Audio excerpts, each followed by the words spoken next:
Hello there, and welcome to this webinar, which is hosted by Field Service News and in partnership with ServiceMax. My name is Chris Oldland. I'm the editor of Field Service News, and the theme of today's webinar is The Future is Now. We're going to be looking at two topics that are going to have a very significant impact on field service. Two topics that, whilst they may at first glance appear to be the concerns around the future, they are in fact things that we really should be giving consideration to today. I'm also very pleased to be joined by two fantastic speakers with me today. Firstly, Nick Frank of Frank Partners. Nick has an extensive background in service management, working both as a practitioner himself before moving to work as a consultant with a number of international manufacturing technology companies, helping them to get more value from their service offerings. Nick's going to be discussing how service companies can harness the Internet of Things, perhaps one of the most exciting technologies and something that actually could change the face of field service as we know it. Our second guest is Patrice Abeline, Vice President of Global Customer Transformation at ServiceMax. Patrice has a wide background in professional management, working across implementation, training, change management, and deployment and adoption across a career that spans nearly 20 years. And she'll be speaking about perhaps one of the biggest challenges we as an industry are facing in the last few decades, namely the threat of an aging workforce. However, as Patrice will outline in her presentation, this might be challenging, but it's also an opportunity to truly ignite transformation around future year staffing. At the end of the session, we'll have a Q&A with both panelists, so please do submit questions as you're going along, and we'll try and get through as many as possible during the session. However, any that we can't get through in the hour, we'll respond to after the session, so please do feel free to send your questions. And without further ado, let me introduce our first speaker, Nick Frank. Thank you, Chris, for the introduction. The secret ingredient to monetizing all that IoT and connectivity stuff. In the last years, we have seen an explosion in our society's understanding of the potential for connected devices. Driven mainly by smartphones and the ease of connection to the internet, just about everyone, it seems, from your primary school kid to their grandmother, is getting connected. And within industry, companies have increasingly digitalized their products, presenting new opportunities for connectivity and mobile working. Big businesses such as GE, Siemens, and Microsoft are investing heavily in promoting these new technologies. The resulting hype makes it feel like we're all being bombarded with technology jargon such as the Internet of Things, IoT, analytics, M2M, connected products. The message being, invest now or be overtaken by your competitors. But I must admit, I'm slightly troubled by all this jargon because it just really focuses on the technology, and in my mind, these technologies and capabilities have no value if you don't do anything with the information that they create. I mean, when I was working as a design engineer at Xerox maybe 30 years ago, we had something called remote interactive diagnostics on all our large copiers and printers. So my mind, it's not really the technology that is the issue, but it's our thinking around it. So in this presentation, my goal is hopefully to provide you with some insights into how you can monetize these technologies and capabilities through service thinking and a little dash of imagination. But briefly, an introduction to myself to give you a bit of perspective on where I'm coming from. On the left, you'll see that I've spent most of my career in industries such as copiers, fasteners, injection molding machines, mainly leading service transformation. And on the right, you'll see that I'm now involved in a number of enterprises, all of which have the goal of helping businesses find their pathways to growth through service thinking. So our discussion today, we'll look at service thinking and how it can help you understand the exciting potential that communication and management technologies can offer your business. Then we'll look at some examples. And finally, we'll look at the potential significance of service thinking and imagination on your organization's culture and capabilities. So first, I want to try to illustrate why I believe service thinking is not only critical to monetizing the IT, but it's a core competency that all industrial businesses should possess. Some of you might have seen this picture before in discussions about the potential impact of the IoT on business models. It describes 6 different levels of service business maturity in relation to leveraging the potential of connected products. On the left is the lowest level maturity, which is a business which is unconnected from its assets. And unfortunately, and sad to say, this is where the majority of UK business still in fact is today. As we move up the curve, so service businesses are starting to get connected. And usually this is to become more efficient in the way that they deliver their break-fix service portfolio.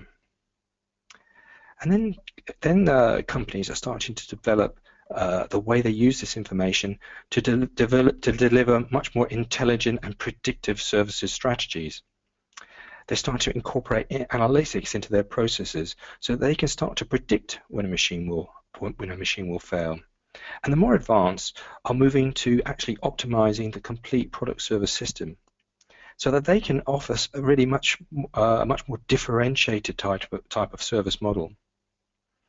And as we move up the curve, the potential to release value from our customers increases, so providing opportunities for new revenues and increased profitability. And if we overlay the benefits to the OEM, most companies start at the bottom left-hand side, focused on cost savings. Then, as they start to move up the curve towards level 3, level 4, they start to see the opportunities for revenue and developing new profit streams. And then they get into more advanced services where there is an opportunity to really create long-term profitability through forming strategic partnerships with the customers that deliver advanced services such as outcome-based or servitization type of propositions. And this is how many companies really see their business. But it's a very inside-out way of thinking. There's no perspective on what the customer needs to be successful. And this is really important because ultimately it's the customer who pays our wages. So when we start to introduce the customer's perspective, we start to be able to see why we might actually invest in this technology and therefore how we can monetize this investment. So here you can see in the early levels of the curve, the customer value is all about ensuring that the asset functions. If it breaks, it needs to be fixed as quickly as possible so that from the customer's perspective, the minimum amount of production is lost. And that is the value to the customer.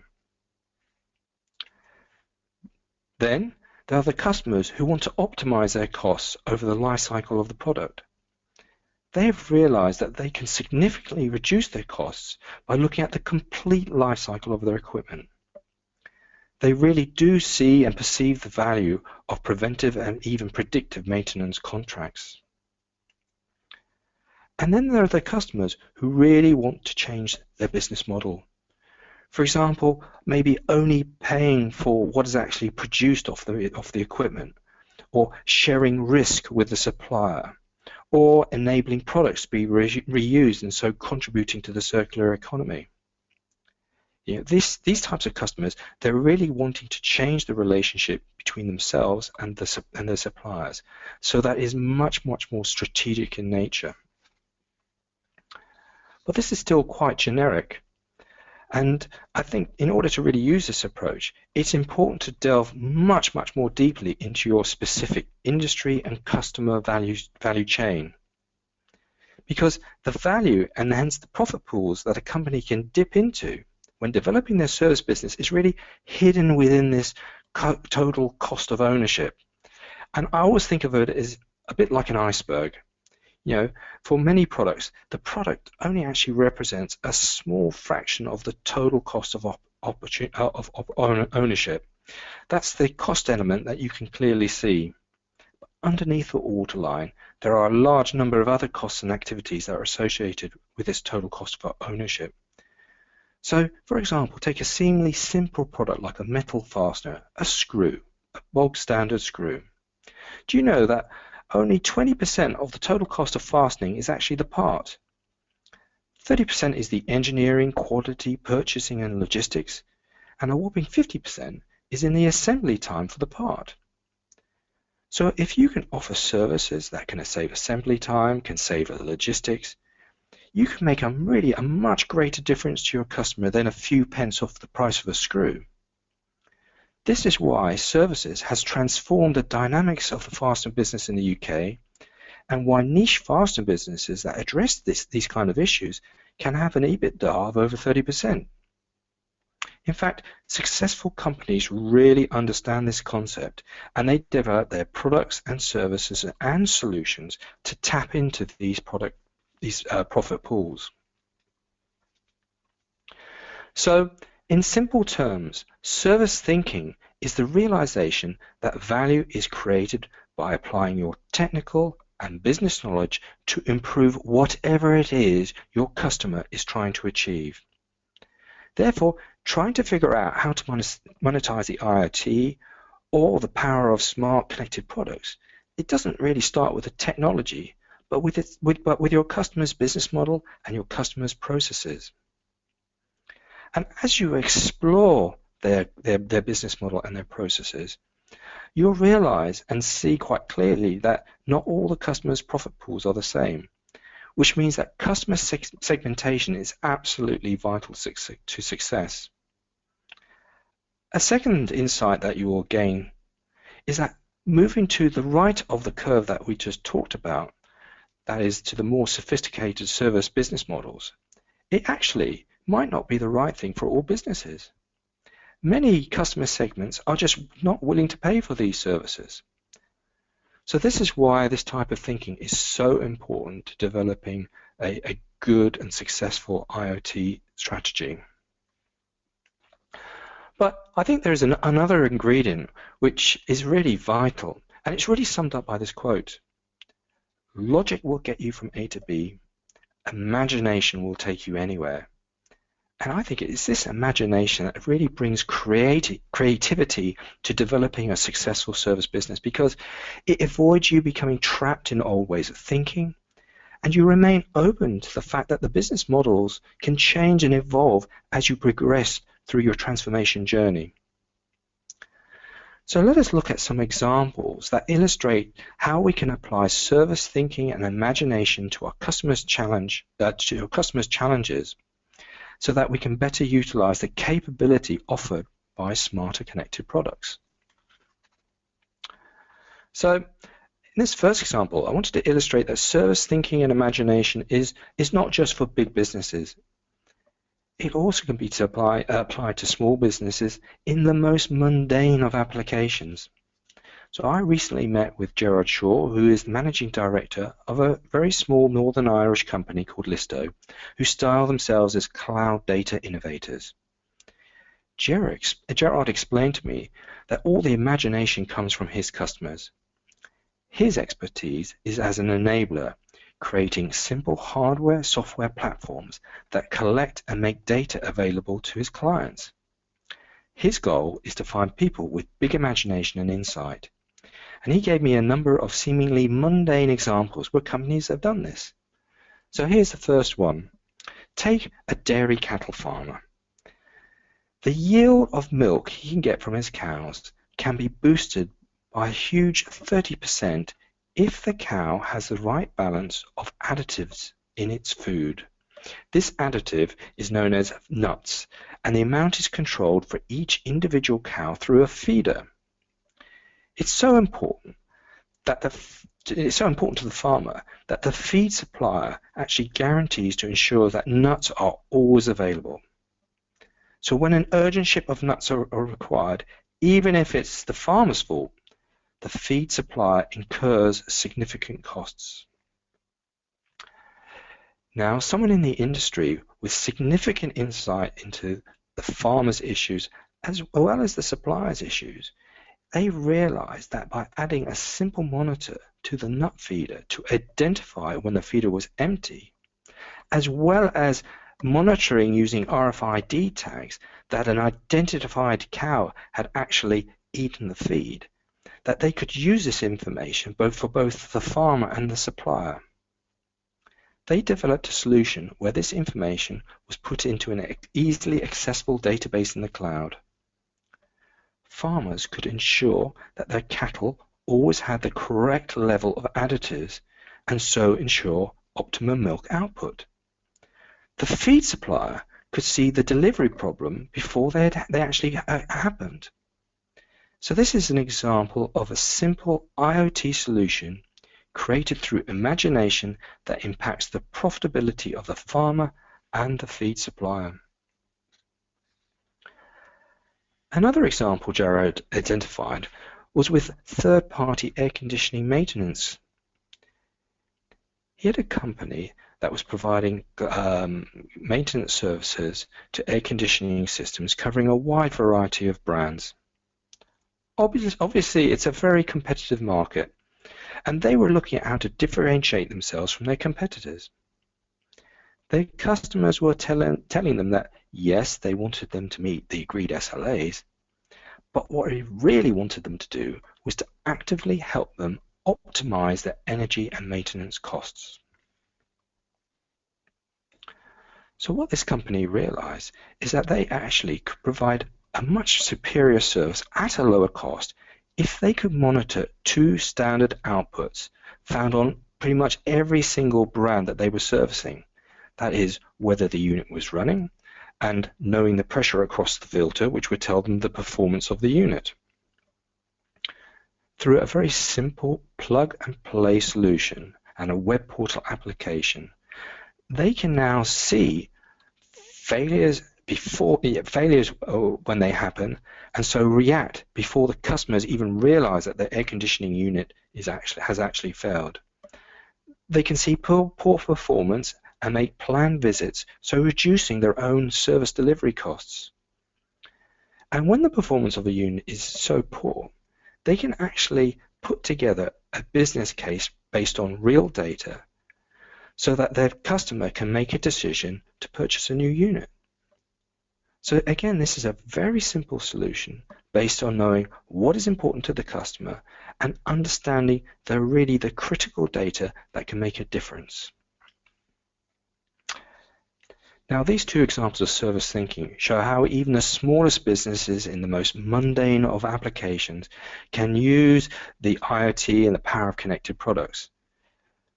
This next example, we're going to look at a much larger business, much more sophisticated. And this is MAN UK, the truck manufacturer. The UK team were facing a challenge of how to grow truck sales in a declining market.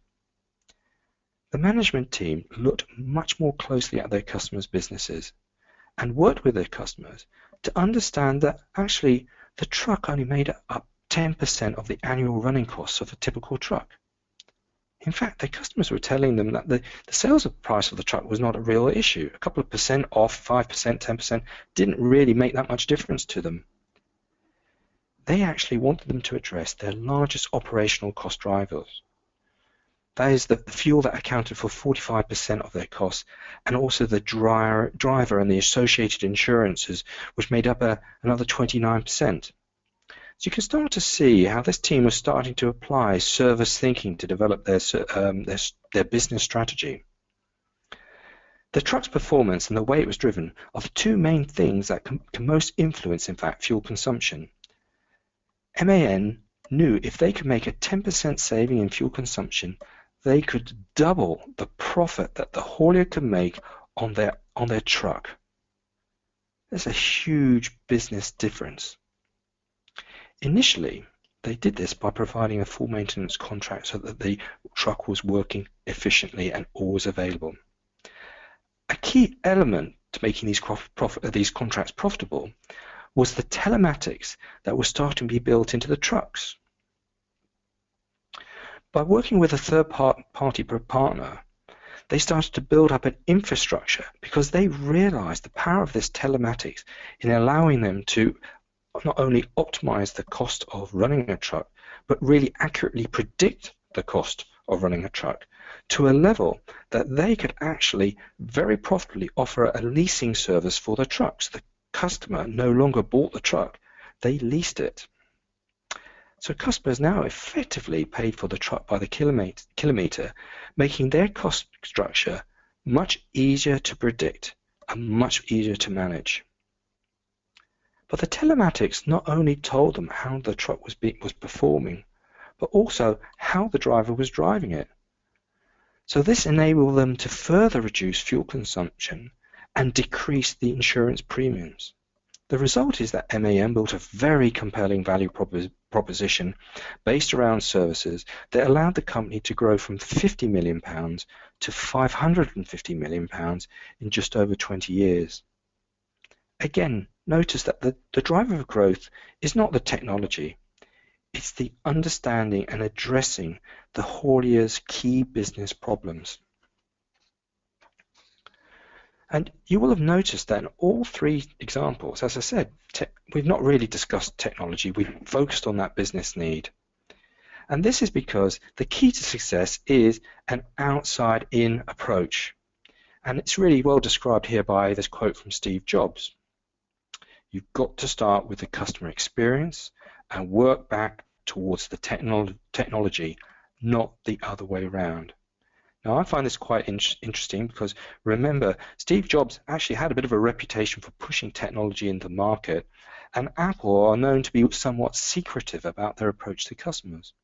However, it's interesting that he acknowledged that their success came from starting with the customer experience, even when the customer was not sure what that experience would be. And in many ways, the same is true for many engineering and manufacturing companies. A trap they fall into is to believe their customer does not understand their technology. So they push the products into the market. And this is an inside-out approach and often leads to disappointing results. An outside-in or a service thinking approach, it starts with the customer experience and the desired outcomes, and then a company figures out the solution to deliver that outcome. So what I'd like to do now is just look at like an overview of service thinking and how it can actually profoundly impact our organization. And this illustration just shows some of the factors that impacts a customer. Let's first look at the top half, that's the blue circle. And we'll try to apply some of the examples that we've really just discussed. So all three examples show how service is seen as an experience and that the experience was an outcome. So, for example, the truck drivers did not just want to buy a truck. They wanted a truck that was working, operational, and with a predictable cost. You can also see in these examples they all involve a co-creation of value. For example, the cattle feed solution required that the farmer and the feed producer work together to develop a solution. You will have also sensed that these IoT solutions involve combining a number of partners and technologies together to form a service system. Even in this simple example, Listo becomes an important technology partner in their customer's business. So an important capability an organization has, it must be able to effectively partner with companies who are providing additional capabilities. Now looking internally within the company, so this is the green circle, and we can see, just touch on some of the impacts the service thinking has on how an organization functions. So let's look at metrics. That metrics are not just internally orientated when we start thinking this way. We realize that they should actually reflect the outcome expected by the customer. Also, there is a greater use of the run, transform, innovate kind of principle. That is, in developing these solutions, there is a greater emphasis on learning and then piloting. And this is a very, very different approach from more traditional product delivery processes and requires your teams to think differently in how they approach service development. The solutions in today's world also have to be mobile, and they are linking into many other data sources such as social networks and other databases of information, for example, weather. But it's really important that these are brought together and that they are scalable so that they can deliver a global service platform. And finally, that what we're finding is that for actually excellent service delivery, leading companies take a much more modular approach to their business architecture, and they build up their delivery processes through standard components or groups of processes. So this now requires a different way of thinking about our organization. So just in summary, what we've seen is that the key to monetizing the IoT is not to focus solely on the technology. That said, piloting does play an important role in terms of understanding the potential value to the customer. And it's very important for learning and triggering imagination. And finally, key is to develop a culture that incorporates service thinking, has an outside-in perspective, and encouraging imagination, encouraging people to take risks, to really understand the difference that your business can make to your customer's business. So with that, I'd like to pass it over to back over to Chris, and thank you very much for listening. Nick, thank you very much, and you'll be joining us a little bit later for the Q&A as well, I believe. So we'll speak to you towards the end of the presentation. But now, ladies and gentlemen, let's move straight on to the second of our presentations. Let me introduce Patrice Eberlein from ServiceMax, and she'll be giving us some information about not only the challenges of the next generation of workforce, but also actually why millennials might not be too bad after all. So let's move on to Patrice's presentation. Patrice, over to you. Excellent. Thank you, Chris. And can you hear me okay? Yes, we can. And you are now in control of the screen as well. So all yours. Oh, I love it. All about control, huh? Well, good afternoon, everyone. Thank you very much for joining us here. I am thrilled to be able to share some information about a particular shift we're seeing in the workforce today, some of the impacts to our field service organizations, but probably most importantly, how we can use this change to really ignite transformation and generate value and benefits moving forward, particularly as we look towards the future years, staffing goals, things of that nature. Now, a little bit about me, just to give some background, and see if this slide builds real quickly. We'll know if we're technology ready here. I think we are in, there we go, good shape, coming up a little bit. I've had some 20+ years in professional services. As Chris mentioned, everything from implementation to training to change management, deployment, adoption, those are really my sweet spots and I love it. Recently, I've moved into a full-time focus on customer transformation, and although most of my career, actually all of my career, has been focused on providing and enabling solutions for customers, it's really in this role at ServiceMax where we are relentless, not only on providing high-value solutions, as you would expect, but also on really understanding the challenges and the business of field service, which is exactly where you all live, both the current landscape as well as future trends. So what I'm going to share with you today comes out of that focus and out of that research. I always like to start with some data. So let's take a look at a couple of data points here. First of all, 40%. 40% is the average percent of engineering and skilled positions currently held by employees over 40. 40% over 40. When they retire or resign, most of their knowledge will not be captured or transferred. It'll simply walk out the door. Now, you all may know this, and we kind of talk about it as, air quotes, tribal knowledge, right? This is expertise that is gained and gleaned over careers, hands-on experience that allows these technicians and these field engineers, particularly from a service perspective, to seemingly just know the ropes to skip, the ropes to know, and really the levers to pull where documentation may not exist, may be partial, may be incomplete. Now, I am sure you all have experiences with this kind of tribal knowledge. You know, as recently, no joke, as recently as a couple of weeks ago, I had a technician come to my home to fix a gas range in my kitchen. Now, the range started beeping for no apparent reason, and it kept giving me this message that there was a heat sensor that was inserted.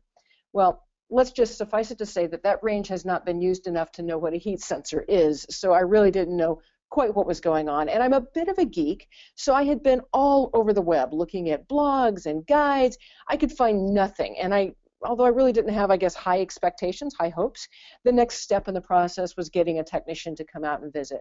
So I know this is kind of a B2C example, but it was rather interesting, and I chuckled about it when he arrived.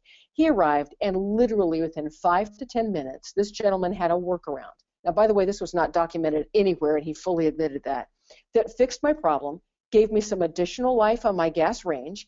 You know, it's this kind of tribal knowledge that's, well, it's scary to think that we in field service are going to lose this with this aging workforce. So definitely something we need to pay attention to. That second statistic there, that 60%, now that's the percentage of companies that report being currently understaffed in their technical and highly skilled positions. It's interesting that demand for technical engineering skills, it's expected to grow by twice that of other professions by 2025. So together, this represents some incredible pressure on our field service teams as we move forward. So what in the world is happening here? Well, let's take a look. You know, we've traditionally been very lucky in field service. We have low turnover. The stats that I've seen up until recently have been in the low single digits. And we've really had high company loyalty. Employees basically join companies for careers. And as many of you know, and I'm sure are nodding out there, you have teams of highly seasoned field engineers and a workforce. This is changing, however. And our traditionally low turnover is aging out. They're hitting that retirement age. So talent, all that tribal knowledge we talked about, it's starting to leave the organization, and it really does need to be replaced pretty darn quickly. Now, for those of you who are looking at the slide and like data, that delta between the 2010 stat, the 2020 stat in the 55 to 64-year-old range is about a 17% increase, so it's interesting. You know, it's always fun as you're preparing for things and you're looking at different research where something that is completely unrelated might affect something else. I was recently talking with a Caterpillar dealer and found out that even outside this whole concept of aging of the workforce, Caterpillar, because of its need to bring in highly skilled labor, those dealerships around the world are going to need to hire an additional 45,000 field service engineers in the next 5 years. Now, when I spoke with this gentleman and read the subsequent article, that was about a year ago. So they have 4 years to go. And yes, Caterpillar is a huge company. They're a leading manufacturer of construction and mining equipment, but you can see the impact that this will have. And there's even more. But wait, there's more, right? You know, to shine an even bigger spotlight on this, for the first time in our history, our growth as a society is slowing down. We recently reached, I couldn't believe this number, but we recently reached 7 billion people in population in the world in 2014. But it took us a year longer to grow from 6 to 7 billion than it did from 5 to 6 billion. So we are really in the unique situation of having an aging workforce, expecting double the demand, and the overall pool of resources, the growth rate is slowing down. We're going to be competing more and more for this talent. And you know, another interesting statistic as we look at different age groups, the U.S. Bureau of Labor Statistics, they do, you know, a lot of this stuff, and they were looking at the median employee tenure for college grads, which is, we'll see, are going to be very important here. For those that are less than 34 years old in 2014, their median tenure at an organization, at a company, is 3 years. For those in the 35 to 44-year-old range, it's 7 years. And for those in the 45 to 54-year-old range, it's almost 9 years. It's 8.7 years. So the big question is, what do we do about this? And who do we do it with as we're moving forward to now the second half of 2015 and beyond that? And bingo, enter the millennials. By 2020, a full 50% of the labor force are going to be millennials. And millennials are those born after 1980, which still just makes me scratch my head that folks were born after 1980, but that's me. So why is this important? This is important because more than their large numbers, and they have a workforce of numbers here, millennials represent a huge shift in everything from educational background. Roughly 61% of millennials actually attended university compared to 45 to 46% of baby boomers, just to give you kind of a relative stat there. To technical savvy, we all know these folks are very technically savvy, to how they really and fundamentally think about work, think about their family, think about their role in the world and in society in general. Now you can imagine, and you have definitely seen, how B2C, business to consumer retailers are seeing big euro signs. Companies like Best Buy, Starbucks, Nike, of course Apple, they've all pandered to the millennial, not just because of their buying power, but because of how they interact amongst themselves and how they approach their buying decisions. But beyond even that B2C type of thing with the millennials, there's another force. Millennials are making an impact across the board and getting the attention of B2B, business to business as well. Now, I picked an example here, Marriott. Hilton is another one, but I was kind of just sourcing this and picked Marriott as an example. They recently debuted a brand new hotel brand, and it's called AC Hotels. The one you see here, Bourbon, is actually Bourbon Street in New Orleans, I believe, in the United States. But this is really geared towards this new generation of travelers, of millennials. From collaborative business centers to social lobbies, rooms equipped with the latest in technology, businesses are embracing this new generation, and they're harnessing the power of their sheer numbers. Now, many of you may have seen this in action as well. Recently, I stayed at a couple of hotels. One of them was in Dubai, one of them was in London. Actually, there might have been a third in Bangalore, and each one of those, when I checked in and I was escorted to the room, they handed me an iPad. And the iPad controlled the HVAC, lighting, TV, ordered food. You could even at some of these hotels get spa appointments. So it's very integrated, and it's a very different experience than even 5 years ago. Now, there is a bit of an unfortunate stereotype, and some of you may have seen this. Back in May of 2013, Time magazine did a cover article on the millennials. There was a lot of talk about this article, but the stereotype on the front cover kind of says it all. It's often thought to be the me, me, me generation, and they've, in recent months, generated quite a bit of buzz, not only around the water cooler, but perhaps in your recruiting approaches as well.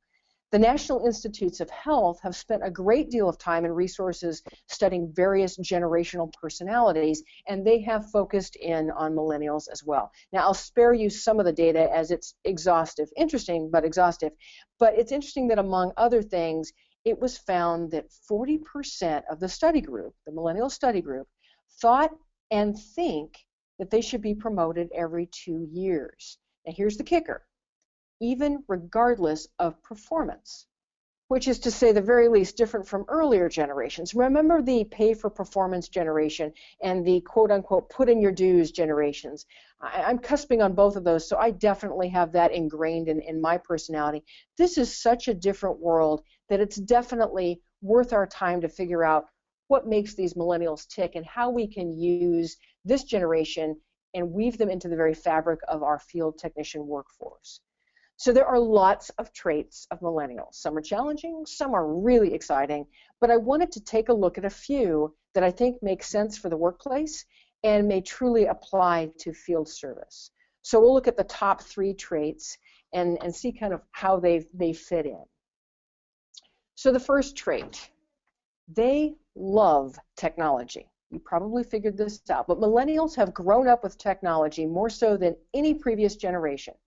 You see here we've got Drive and the App Store and YouTube and Androids and Instagram and Facebook and FaceTime and Pinterest and all kinds of things. Technology is part of their DNA. Most have only a cell phone, no landline anymore, and they've jumped fully into social media as an integrated part of their lives.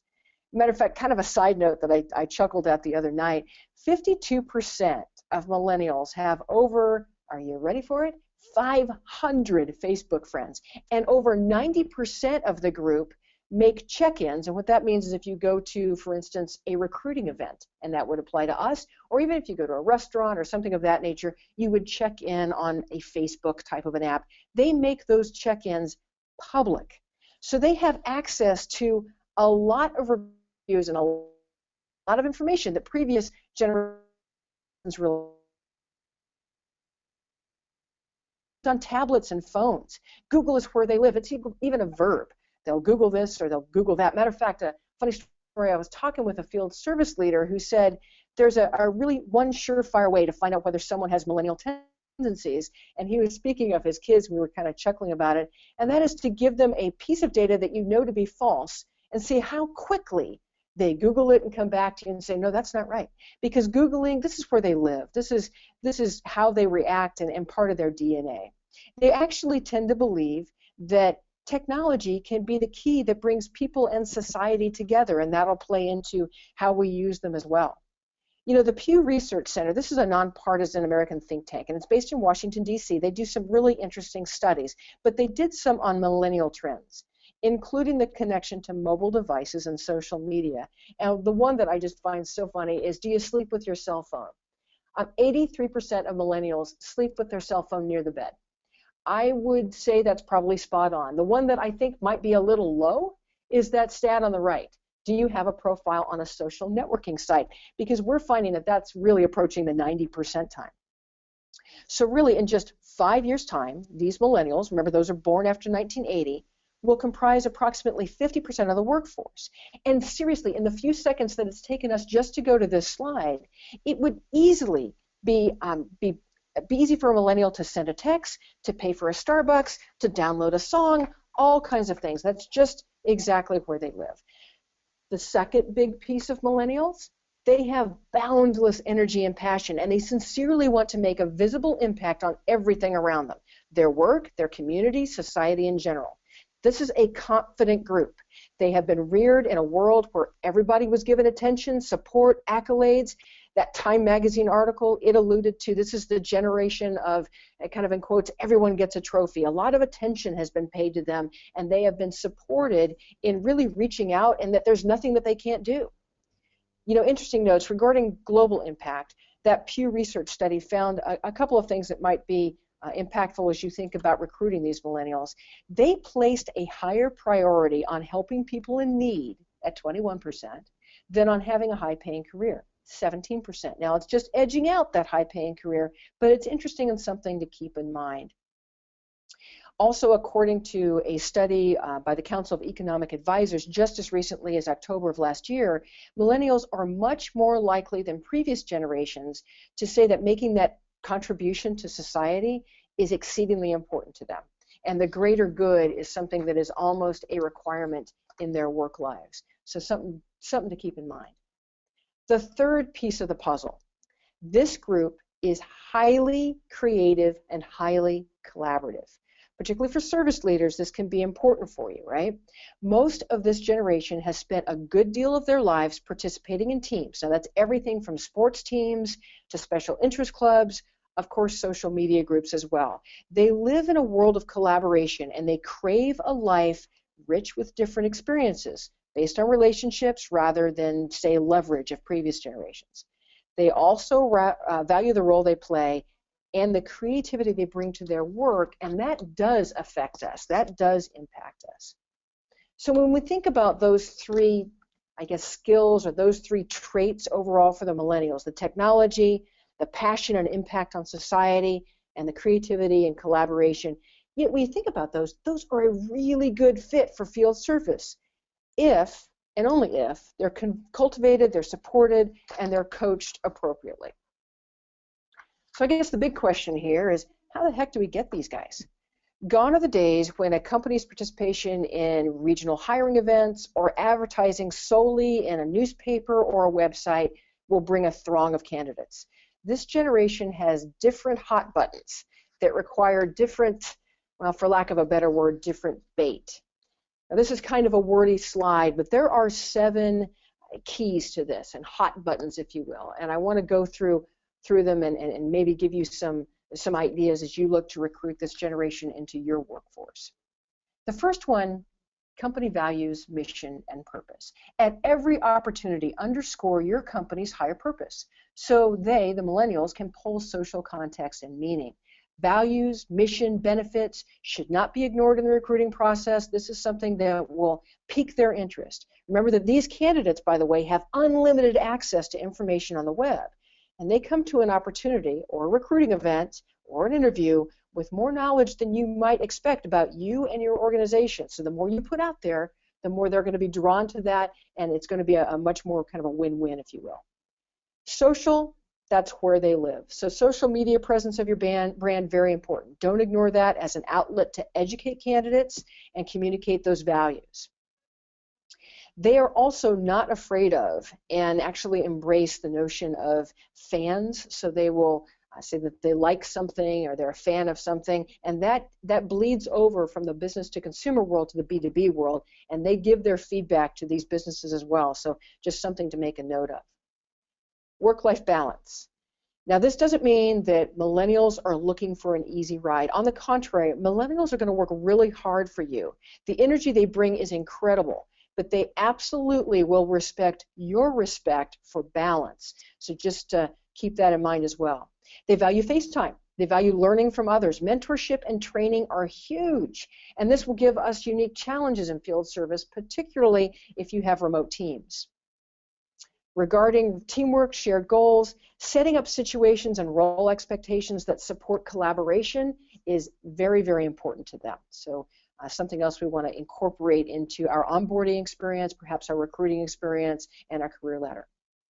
The whole notion of variety of experience, or variety is the spice of life, these millennials want to experience life as much as possible in the work world as well as their personal life. Matter of fact, it wasn't too long ago that we had a recruiting event at ServiceMax, and we had some 30, 40 people kind of coming through within a couple of days. And I was amazed at the number of times that I was asked about what different roles they would be exposed to, and how many different types of experiences that they would have within the first year, the first 3 years, the first 5 years of a career with ServiceMax. So that was kind of interesting, and it was really not necessarily associated with leveling up or climbing the career ladder. It was just on its own, this variety of experience. And finally, social responsibility. Like that number one key or hot button up there, millennials gravitate towards those companies with strong social responsibility. Let's see here. So, one story that was kind of interesting on a completely different topic, I was searching the web and I happened to land on a GE site and I went to the recruiting part of it. GE is really interesting. They had an example, kind of some fit questions. Do you fit with a career within GE in the field service arena? And basically, and I'll quote this so I get it right, if you answer yes to the questions below, you may be a good fit for a field service engineer at GE Healthcare. And I found that really interesting because given the traits that we discussed and the hot buttons here, take a look at these questions. The first one was, number one, do you take pride in owning a customer relationship and delivering on the process of customer satisfaction? That goes to making an impact, right? Number two, do you appreciate being able to use both technical and people skills? Variety is a spice of life. Number three, do you like working for a global organization as it provides a wider range of potential career opportunities than smaller companies? Another variety question. And number four, are you highly pleased with an autonomous role, yet work well as a member of a team? All about collaboration. Paying attention to these hot buttons for the millennials, you're going to be in good shape to attract these candidates. So let's assume we have them. Now, how do we grow them and how do we ensure their success? And we're going to go back to those basic three and show how we can take advantage of them and weave them into the fabric of the workforce. So the first thing is absolutely use their love of technology. Remember that embracing innovation is the norm for millennials. These are the folks that are standing in line for the latest Apple Watches and phones. They subscribe to countless technical blogs, and they participate and contribute to those blogs. So it's not just a sidelines reader. And they're generally on top of all things new and interesting. According to a Deloitte survey, it's very important for millennials to work in organizations that support innovation and technology. They're drawn to the latest in mobility. And they quickly and effortlessly incorporate that into their lives. So the marriage of all of this can be very impactful and a huge win for field service. Do you remember the first iPad, when iPads first came out, tablets and iPads? Well, ServiceMax initially introduced an iPad app, and it was not at all unheard of for me to have conversations with our customers about preloading those things with interest apps like Pinterest or games like Angry Birds for the sole purpose of helping the premillennial generations get used to that technology and get over the learning curve. Well, the good news with millennials is you don't have to worry about that. Millennials' hunger for knowledge means that they will have lowered learning curves and quicker adoption on tools in your business. So that's a good thing. Use their love of technology. The second piece, talking about passion and energy, harness their energy. Millennials want to change the world for the better, and they have the energy and the expectation that they will do just that.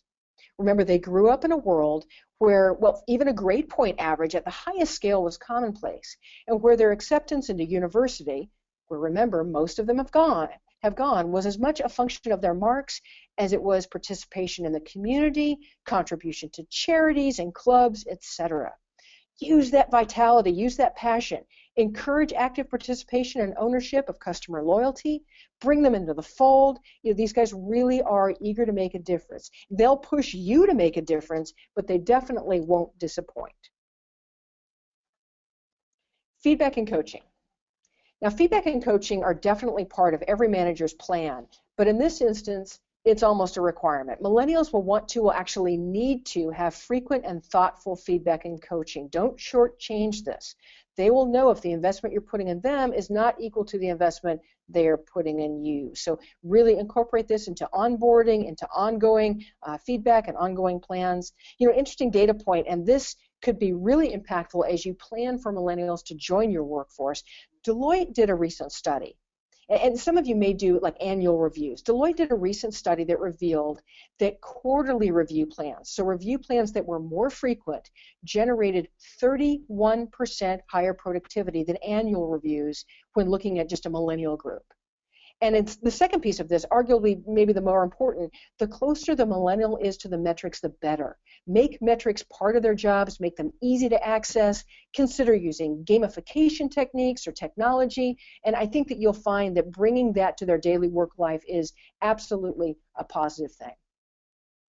With respect to positive feedback, the need to always kind of stroke this generation, that's not necessarily the case. Really simple messages around thank you, congratulations, underscoring of collaboration efforts and those results, that is really easy to strike a balance. It will positively affect not only this generation, but your entire workforce.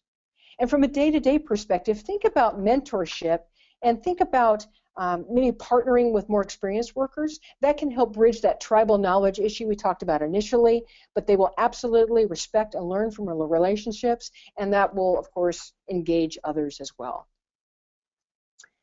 And variety is the spice of life. We need to give this generation of employees a variety of experiences. They want to be involved, so let them be involved. You'll be amazed at the creativity they bring to the table, whether it's uncovering new avenues or ideas around cost cutting. If you are open to their input and generous with your communication, with your feedback, you're going to really reap the benefits. Think about role rotations, think about ride-along programs in different aspects of your organization, maybe specialized training that could tie into your profitability and service transformation goals. Having them bring their experiences back to the team and collaborate, represent a day in the life, that is also really welcomed by this group. And I think you'll be amazed at the results. There's kind of a phrase that we tend to use with these new generations, not only millennials, but the one right behind them as well. Excitement and engagement will breed loyalty and satisfaction. So keep up that variety, keep up that collaboration, and you'll see some pretty spectacular results. Other themes you might think around collaboration and variety are adding rungs to the career ladder, smaller bumps in responsibility that allow them to feel like there's movement, see those additional experiences at different levels of responsibility. Hooking these steps up with maybe specialized training, you'll have a real winner here. And a lot of customers, a lot of my experiences show that just opening things up to bringing them in and providing that specialized training and maybe some additional facets to the diamond have really been impactful to field service. So how do these millennials fit into the overall fabric of your field service teams? These are teams where there can be multiple generations. So don't think of this as just the millennial coming in. Remember, you have a great deal of generational diversity here. Well, actually quite well. Overall, it's best to do three things in summary when dealing with millennials, as well as really any team. Think of these as more best practices than anything. The first one is use multiple communication avenues so as not to alienate any group. For example, use phone, use FaceTime, use face-to-face communication in addition to maybe text, maybe IM, SMS. Second thing is, when in doubt, ask, don't assume. Particularly with respect to working relationships and preferred incentives, don't let those stereotypes, that me generation thing, really paint a broad brush. Ask and confirm. We're giving you some broad brush strokes here, but your particular situation may be a bit different. The third thing, be open to new ideas and suggestions for your millennials, and really the positive changes that you can make to your culture and that the rest of the organization will embrace. As leaders, you are in a unique position to take the best from every generation and everyone in your team. So embrace that. it's really quite easy to see the correlations between the needs of today's field service organizations as you try and elevate field service and the strengths of this new generation of millennial. With ever-widening product bases and in some cases a great deal of time needed to train an engineer, companies cannot afford to take the risk of high attrition. The key is to capitalize on that golden opportunity in front of you, and really by weaving this generation into the other generations of your workforce, knowing a bit about the landscape, knowing a bit about each of these generations, hopefully you'll be able to do just that. So it's all good news when looking at this new workforce, and hopefully it will make a good impact on your field service organization. Thank you. Chris, back to you. Patrice, thank you very much. Thank you. Some really interesting insight there. Mainly, that I'm just on the cusp of being a millennial myself, having been born in '80. So I always thought of the millennials as a generation beneath me, but below. That hurts me, Chris. That just hurts, but okay. But there was one point that really leapt out at me, Patrice. There was the point about the work-life balance, and this is a conversation that I've had a few times around. Just because we've got that work-life balance that's come to the fore today, we want to see that kind of understanding. Actually, I think the trade, and I think you touched on this very well in your presentation, the trade is you'll get a very, very committed team that's going to work that 120, 130% more for you, as long as there's that little bit of flexibility in there. And mobile tools are being able to work from home. For those that are office-based, but of course in the field service industry, the flexibility that's actually built into our the mobile workforce anyway really plays to the strengths of the millennial generation. Just one kind of insight there from my point of view. I mean, we've run very kind of close to the end here, so I'm going to throw just a couple of very quick questions across to you folks, and any questions we've got in we won't get a chance to, like I say, we'll try and get a response put on Field Service News as well. Patrice, the first question I'm going to put to yourself though, right at the top of your presentation, there were some really scary statistics there about how our aging workforce is actually happening at a rapid pace. For those companies that don't heed the warnings, for those companies that go out and get this wrong and don't engage with millennials and don't follow your kind of advice, just how big an issue is this going to be? Well, it's going to get bigger and bigger, and I'll tell you why. I think most of everybody on the phone here knows that the biggest cost that a field service organization has typically is people and spare parts. And when you think about people, there are huge costs in recruiting and hiring. So to get this right the first time, it really can save serious dollars. There are also competitive issues. Remember that group is kind of dwindling a little bit, and they want to be, dare I say it, they want to be excited about their new career, right? So we have to grab them, or we simply won't have the workforce that will be able to satisfy the capacity needs that we have. So a lot of high costs in recruiting and hiring. You don't want to make a poor hire. You want to hire the best athlete, but you also want to make sure that competitively speaking, you're grabbing that as well. Now the good news is, honestly, everyone on this phone can do something about this. It's literally just a matter of paying attention to those hot buttons and reaching out in the places where you'll find these millennials, because they're definitely out there. They're very eager to make a difference. If you have a value proposition as an employer that says, hey, we are going to go out and change the world, we're making a difference, we have a great mission statement at our company, we welcome you in, and we're looking forward to, as a team, taking this company to the next level, you've got them. So it can be very impactful from a dollars perspective, but the good news is that everyone on the phone here can get a piece of that and hire the best athlete for them. Brilliant. Okay, Nick, are you back with us? Because I know we had a couple of technical issues during your presentation, so I think we're all back on track now, yeah? Yeah, I'm here. Fantastic, excellent. A really quick question to yourself, Nick. It was great to see some of these examples of IoT that aren't the General Electrics, electronics, that aren't Philips, that aren't Alstom, that aren't these huge organizations with complex kind of technologies already embedded.